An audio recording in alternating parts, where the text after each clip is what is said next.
አንድ ሰው ወሃቢያዎችን አቂዳቸውን እያወቀ እንዲህ ቢል እነሱ እኮ አቂዳቸው ተበላሸ እንጂ ሙስሊሞች ናቸው ቢል በሸሪዓችን እንዴት ይታያል? የተምታታነ ነገር ነው ያው ከጥያቄው ያስታውቃል ማለት ሰዎቹ አቂዳቸው ተበላሸ እኮ እነሱ ሙስሊም ናቸው ማለት ምን ማለት ነው? يعني የተበላሸው صحيح ነው ማለት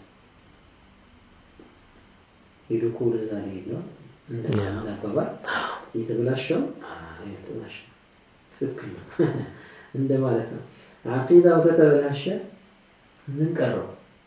ይሱይ እና አቂዳ ብለን ስንል علميا سناو سفار بن سناو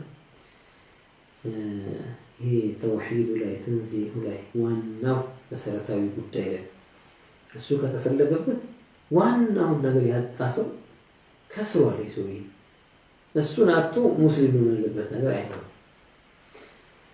ዑለማዎቹ የሚናገሩት ንግግር የሚገባው መረዳት ያስፈልጋል። አንዳንድ ዑለማዎች من خالفنا في المعتقد እያሉ የሚናገሩ እንደ አህሉ ሱና በሙዕተቀድ ጉዳይ ላይ የኻለፉን ሰዎች ሲሉ አይ ما يجب اعتقاده ሙዕተቀድ ማለት እንግዲህ እኛ ለናምንበት ግዴታ የሚሆኑብን ነገሮች ለናምንበት ግዴታ የሚሆኑብን ነገሮች ብዙ ነገሮች ናቸው።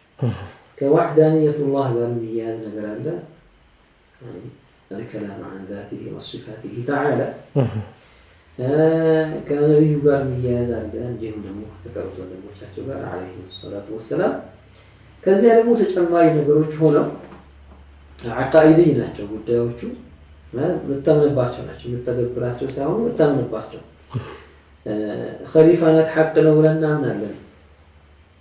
ኸሊፋነትን ለነከይ እናረጋግጣለን በዚህ በተቀመጠው ተርቲብ መሰረት አሁን የምታምኑበት ጉዳይ ኸሊፋነትን ኢስባት ማድረግ የአካል ስራ አይደለም እንደ ሶላት እንደ ጾም መታመንበት ጉዳይ ሌሎች መሳኢሎች አሉ።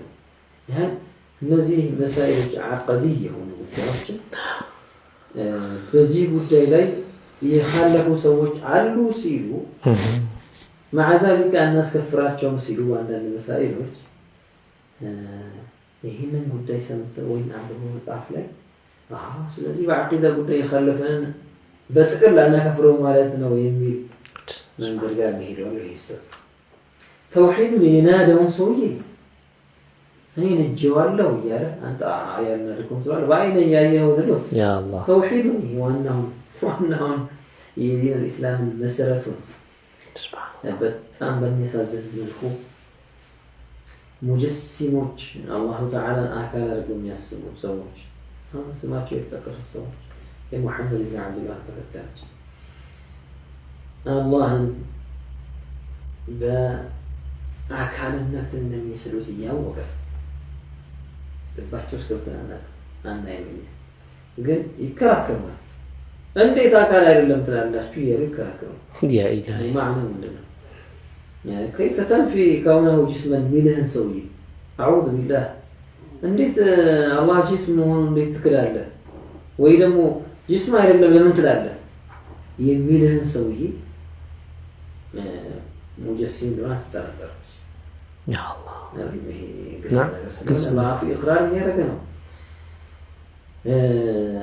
ነገሮችን ገጣጥሞ ጭንቅላቱ ላይ ወይ ልቡ ላይ እጅ ነገር ጭንቅላት ፊት አድርጎ ጭንቅላቱ ላይ አድርጎ ይችላል ፊት وجه بلا رأس ولا كون يسمو سووش ናቸው እነዚህ ሰዎች አዑዙ ቢላህ يعني ورقة الوجه ورقة እንደማለት ነው يعني ጭንቅላት አመጣ ቢላህ ነው እጅ ግን አጣ ስለ እጅ ያለ ከራከራል አንተ እና እንዲህ ያርጉ የሚገጣጥም እጅ ማለት يعني ጃሪሐ ብለው የሚያምኑ ሰዎች ናቸው። የድ የሚለው መቀጣ ትርጉሙ رجل ብለው የሚተረጉሙ ቀጥታ እግር ብለው የሚተረጉሙ ሰዎች ናቸውና ይህን ተጅሲም ያመነ ይሄ ነው የሚታ እያለ አንተ እንደዚህ ብትልም እንኳን ሙስሊም አድርጌ ነው ማየህ ትለው ከሆነ ወለዒያዙ ቢላሂ ተዓላ ይህንን እምነት እስልምና ላይ ተቀባይነት ያለው እምነት እያደረከው እየቆጠርከው ነው።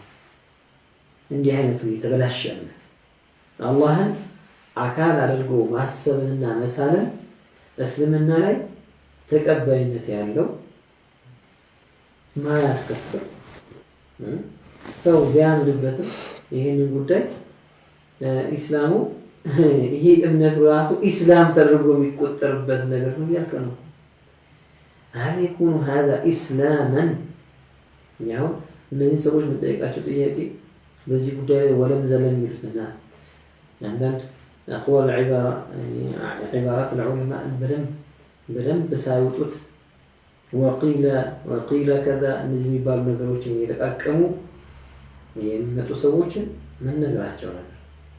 ይሄ ሰውዬ የሚስለው ጂስም አላህ ማለት ይሄ ነው ብሎ የሳለው ጂስም ኢስላም ነው ብለህ ትቆጥረዋለህ ወይ? እኔ ሙስሊም ነው ማምነው ይሄ ሰውዬ አላስከፍረውም ሲል ማዕናው ምንድነው? የዚህ ሰውዬ እምነት የኢስላም እምነት ይሄ ነው ማለት ነው። የዚህ ሰውዬ እምነት የኢስላም እምነት ነው ይሄ ነው የሚቀበለው ይላል። كيف تقول عن التجسيم إسلام؟ ይህንን አላህን አካል አድርጎ ማሰብን ኢስላም ብለን ይጠራዋል። ያ ረቢ አይ ኢስላም እያልጠራውም ኢስላም ማለት አላህን ከአካል የጠራ አድርጎ ማሰብ ነው የሚል ከሆነ ኢስላምን ያልያዘን ሰው ምን ብለህ ነው ሙስሊም ብለህ የምትለው? እሺ يعني ሙስሊም ቢላ ኢስላም እንዴት አድርጎ ይሆናል? ሙስሊም ቢላ ኢስላም ይባል ነገር አለ? يعني እስልምና የለው ግን ሙስሊም ይባል ነገር አለ? ولا يا بالله يعني የሚያምነው እምነት የሙስሊም የኢስላም እምነት አይደለም። مع ذلك ግን ሙስሊም ነው ይባል እንዴት አድርጎ ይሆናል? يعني عبارات العلماء ሳይረዱ የተረዱ መስለው ሌላውን ደግሞ እውነቱን የያዘውን ሰው ያልተረዳ አስመስለው የሚገልጹበት አካሄድ አደገኛ አጥፊ አካሄድ ነው። መጠንቀቅ አለባቸው። በዚህ አጋጣሚ እህታችን የጠየቀችው ጥያቄ ነው ወደዚህ ያመጣ እና ይሄ የታወቀና ግልጽ ነገር ነው። ስለዚህ ተሽቢህ የያዘ ሰው ተውሂድ የያዘ ሰው በምን መልኩ ሙስሊም ነው ብለን ፈርድ